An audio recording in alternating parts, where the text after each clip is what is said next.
Assalamualaikum warahmatullahi wabarakatuh. Alhamdulillah wassalatu wassalamu ala Rasulillah wa ala alihi wa sahbihi wa man walah. Amma ba'd.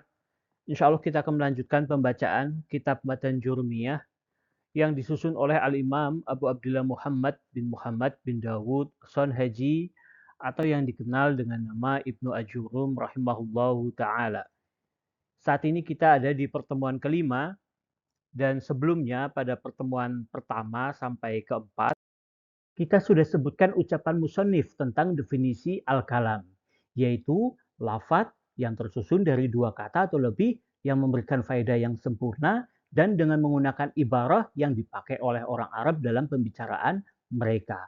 Kita sudah sebutkan juga ucapan musonif pembagian al-kalam, yang dimaksud adalah pembagian al-kalimah, yaitu ada tiga, isim, fiil, dan huruf. Tidak ada yang keempat. Jadi kalau kita mau uraikan kalimat di dalam bahasa Arab, kita pisah-pisah begitu, maka dia itu akan berupa isim. Kalau tidak ya fiil, kalau tidak ya huruf. Tidak ada yang keempat. Lalu bagaimana kita menentukan bahwa al-kalimah ini adalah isim? Bagaimana kita menentukan al-kalimah ini adalah fiil atau huruf? Maka musonif menyebutkan bahwasanya isim itu bisa diketahui dengan tanda-tandanya. Fiil bisa diketahui dengan tanda-tandanya. Di antaranya isim diketahui dengan adanya khafat atau kasroh di akhirnya, dengan adanya tanwin, dengan masuk alif dan lam, dan isim juga bisa diketahui ketika dia kemasukan salah satu huruf khafat atau huruf jer, ya, termasuk di dalamnya adalah huruf qasam. Ya, musonif juga menyebutkan bagaimana kita mengenali al-kalimah itu adalah suatu fiil, yaitu dengan tanda-tandanya yang disebutkan oleh musonif, diantaranya itu adalah qad, sin, saufa, dan ta'nis as-sakinah. Berarti ada yang belum disebutkan oleh musonif, yaitu apa? Huruf, ya kan? Nah, namun sebelum kita masuk bagaimana kita mengenali huruf, pada pertemuan sebelumnya kita sudah sempat singgung atau kita sudah sempat sebutkan, ya, bahwasanya di antara tanda-tanda fiil itu ada yang masuk kepada fiil madi saja, seperti tak taknis asakina. Nah, tak taknis asakina ini hanya masuk pada fiil madi. Ada tanda yang hanya masuk kepada fiil mudhari saja, yaitu sin dan saufa.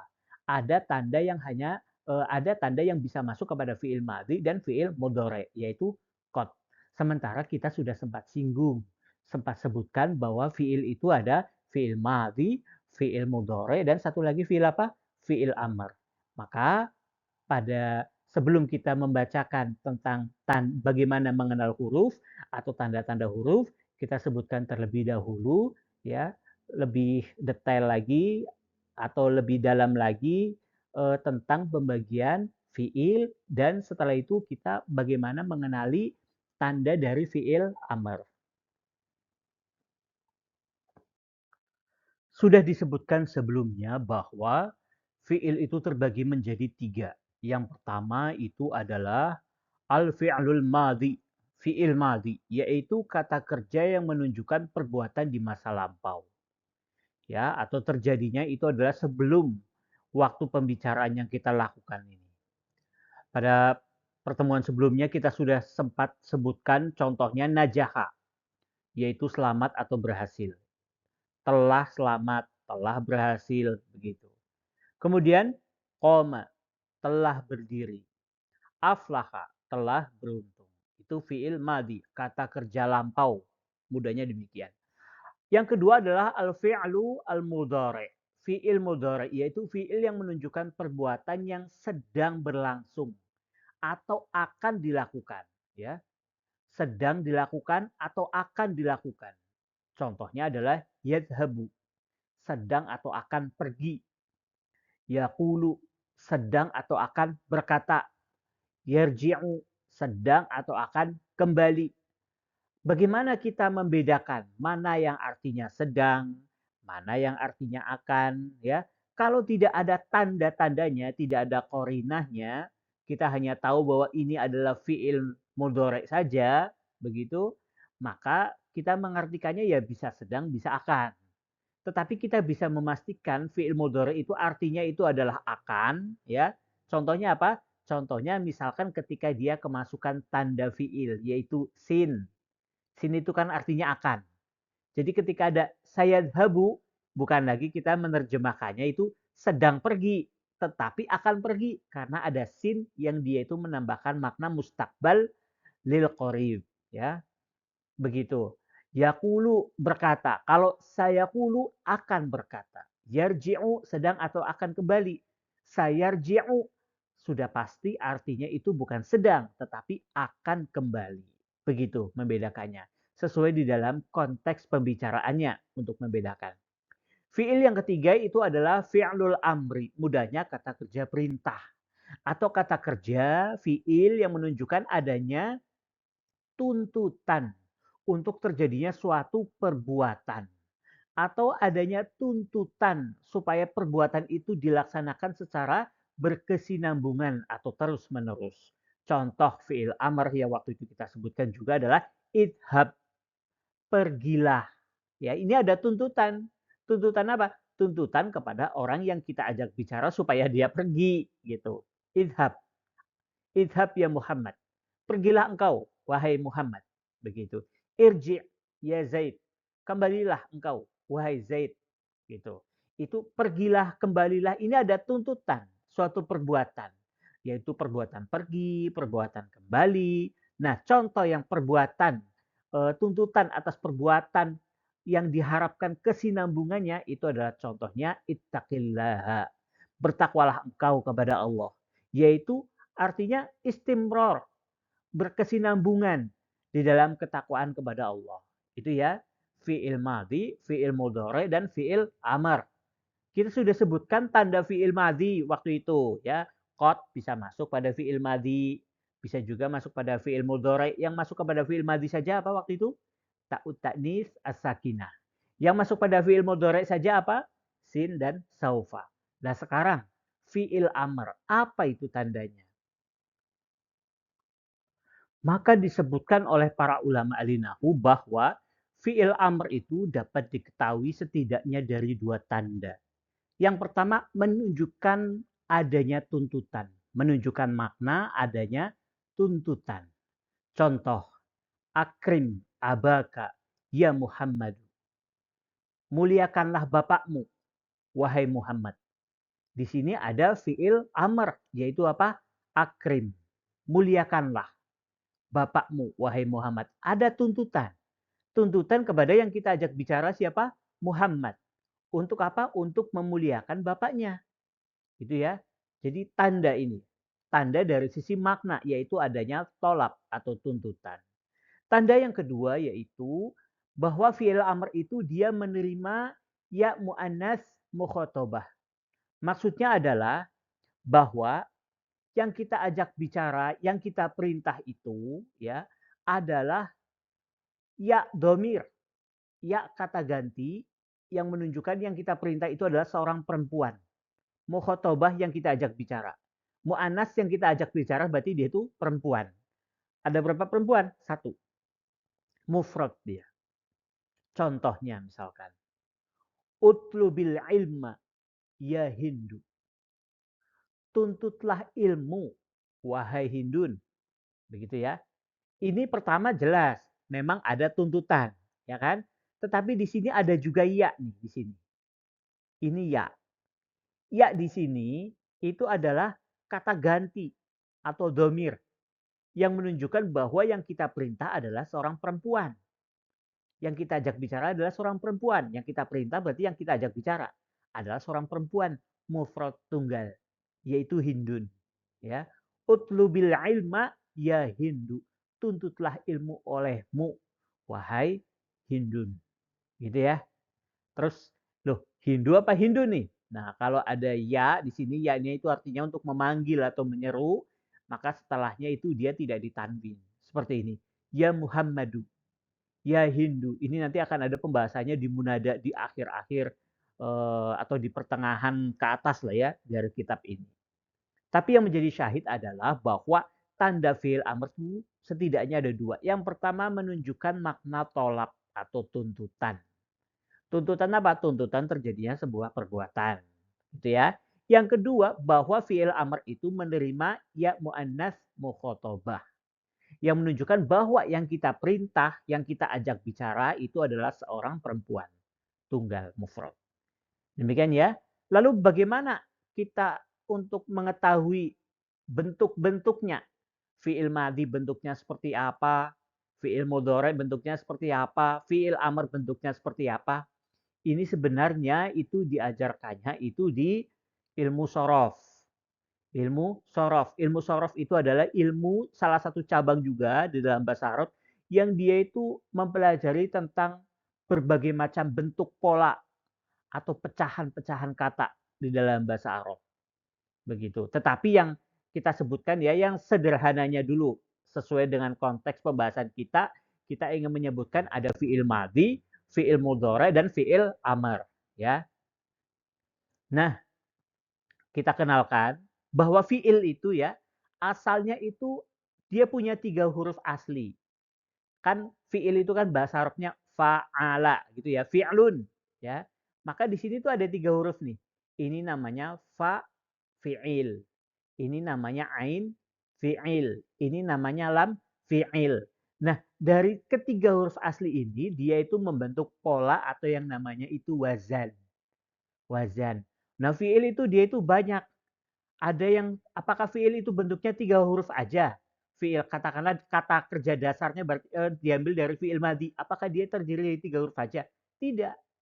Tetapi yang kebanyakan mayoritasnya bahwa kata kerja atau fi'il madhi di dalam bahasa Arab itu hanya terdiri atas 3 huruf asli itu yang dinamakan dengan fi'il sulasi mujarrad.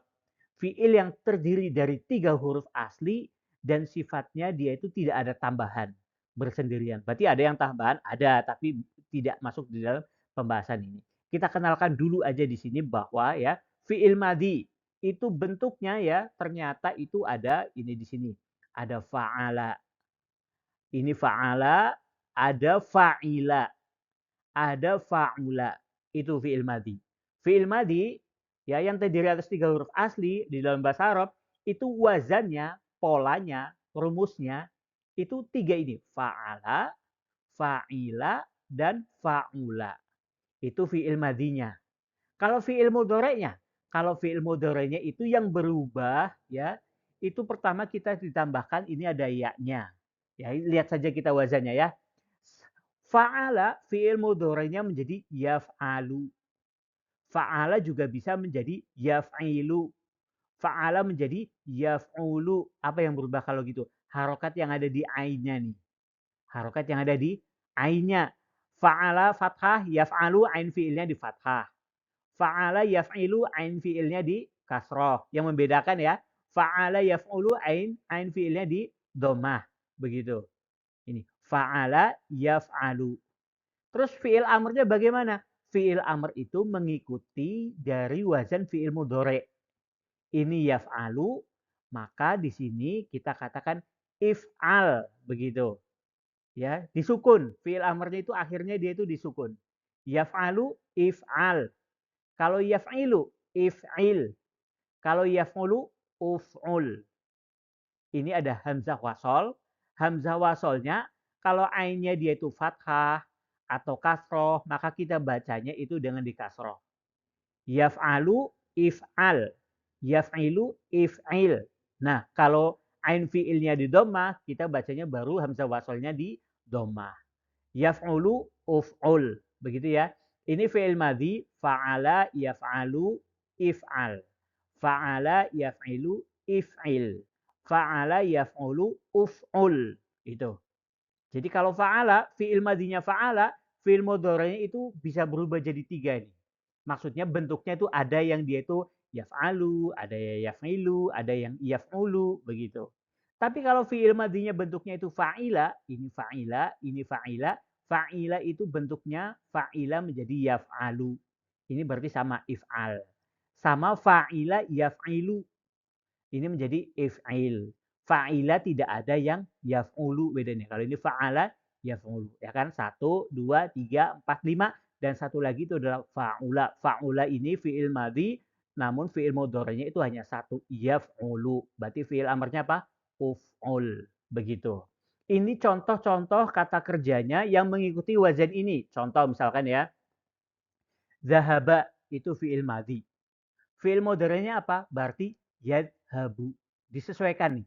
Ada fa fi'il, ain fi'il, lam fi'il. Za-nya ini adalah fa-nya, ha-nya ini adalah ainnya, ba-nya ini adalah lamnya. Zahaba, yadhabu. Fi'il amrnya apa? Idhab. Fataha, yaftahu. Iftah. Sa'ala, yas'alu. Is'al. Begitu. Ya. Contoh yang berikutnya, yang kedua ini. Fa'ala yaf'ilu if'il. Apa? Contoh fi'il yang mengikuti wazan itu jalasa menjadi apa? Yajlisu. Fi'il amrnya apa? Ijlis. Artinya duduk. Doroba yadribu. Idrib. Ghafaro yaghfiru. Terus apa? Ikfir. Rabbana firli. Nah, itu contohnya. Hanya hamzah wasalnya nggak dibaca di situ. Tapi asalnya itu ada apa? Ikfir. Fa'ala yaf'ulu. Contohnya apa? Kataba. Yaktubu. Uktub. Tulislah. Nasoro yansuru unsur. Syakaro yashkuru ushkur. Gitu. Dan seterusnya nih. Fa'ila yaf'alu if'al menjadi apa? Sami'a yasma'u isma' dengarkanlah. Amila ya'malu i'mal beramalah. Hamida yahmadu ihmad pujilah dan seterusnya. Kalau yang fa'ila ini wazannya paling sedikit contohnya ya. Hasiba yahsibu ihsib. Kalau fa'ula yaf'ulu soluha yasluhu usluh. Hasuna yahsunu uhsun. Kasuro yaksuru uksur. Begitu ya. Itu perkenalan aja supaya kita itu bisa mengetahui fi'il madhi bentuknya seperti apa, fi'il mudhari bentuknya seperti apa, fi'il amr itu bentuknya seperti apa. Ya, itu kita kenalkan itu hanya fi'il yang terdiri atas apa? 3 huruf asli tidak dapat tambahan apapun. Karena yang paling banyak kata kerja di dalam bahasa Arab ya fi'il yang dengan 3 kata asli ini. Dari fi'il sulasi mujarad ini. Ya, insya Allah nanti berjalannya waktu nanti kita akan kenalkan juga ada fiil-fiil juga yang dia itu mendapatkan tambahan dari huruf aslinya ya insya Allah taala. Mungkin sampai di sini dulu ya. Kita belum sempat membaca ucapan musonif bagaimana kita mengetahui huruf ya, tapi sekilas kita sebutkan nggak apa-apa. Di sini ya qala al-musannif rahimahullah taala wal harfu ma la yasluhu ma'ahu dalilul ismi wala dalilul fi'li. Huruf itu dia tidak masuk kepadanya tanda-tanda isim dan tidak bisa pula masuk kepadanya tanda-tanda fi'il. Kalau tanda isim sudah diketahui sebelumnya. Kalau tanda fi'il sudah diketahui juga sebelumnya. Terus kalau huruf itu tandanya apa? Yang dimaksud ini tentu huruf ma'ani ya. Lihat di pertemuan sebelumnya ada huruf ma'ani, ada huruf majasi. Tapi yang dimaksud ini adalah harfu ja'a li maknan, huruf yang dia itu memiliki makna atau huruf ma'ani, al harfu al ma'ani itu ya. Apa tandanya huruf itu? Tandanya adalah bahwa dia tidak bisa menerima tandanya isim dan juga tidak bisa menerima tandanya fi'il ya. Khawatir kepanjangan, insya Allah nanti untuk yang tanda huruf ini pada pertemuan berikutnya saja, insya Allah Ta'ala. Kita lihat sekilas saja ya. Ini ada huruf ya, contohnya ada yang masuk pada isim saja, ada huruf yang masuk pada fiil saja, maksudnya bersama isim saja, bersama fiil saja, tetapi juga bisa bersama isim atau fiil. Begitu. Ini contohnya tidak menerima tanda isim, tidak menerima tanda fiil. Silahkan dibaca-baca terlebih dahulu, nggak apa-apa penjelasannya insya Allah pada pertemuan berikutnya. Mungkin sampai di sini dulu. Wallahu ta'ala alam. Subhanakallahumma wa bihamdik asyhadu an la ilaha illa anta astaghfiruka wa atubu ilaik. Wassalamualaikum warahmatullahi wabarakatuh.